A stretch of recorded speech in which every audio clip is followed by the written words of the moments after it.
Now, 7.5 midfield picks for me.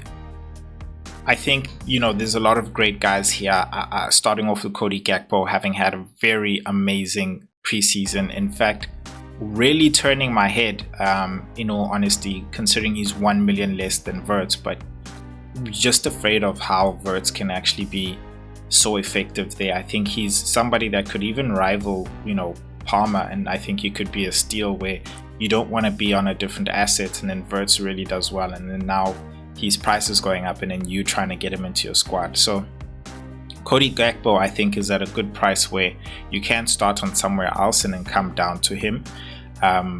He's short in locked with Luis Diaz not being there, so the issue is more so his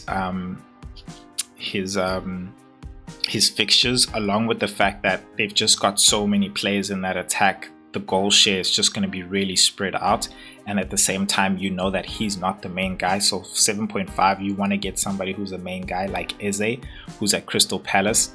Yes, tough fixtures, but a lot of things will definitely be going through him, and he's really involved when it comes to that, the goals there in terms of like goal share. So him, Mateta, and Sarr being there, I think usually Sarr becomes the pass before the assist, and Eze becoming the assist or the person who scores.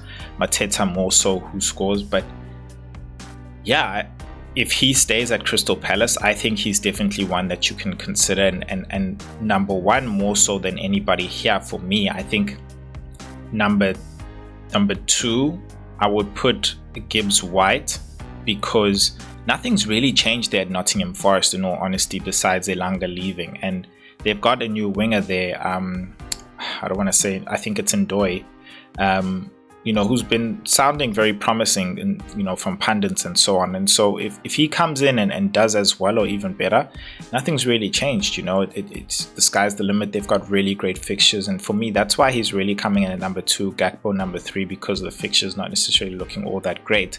Gordon, there's just too much drama going on at Newcastle. I don't think it's worth it. Yes, fine, because Isak is not there, he becomes somewhat the main man, but at the same time, it's sort of like he now has a huge responsibility on him, and can he handle really playing Aston Villa, Liverpool as well? And like, I don't think that they'll get the goals, but I don't think it's worth it at 7.5 million. I think you could go elsewhere and get easier fixtures as well. And I think Gordon would have been a much better option if we knew Isak was there, and they've had a really good preseason as well. So those are my picks there, really.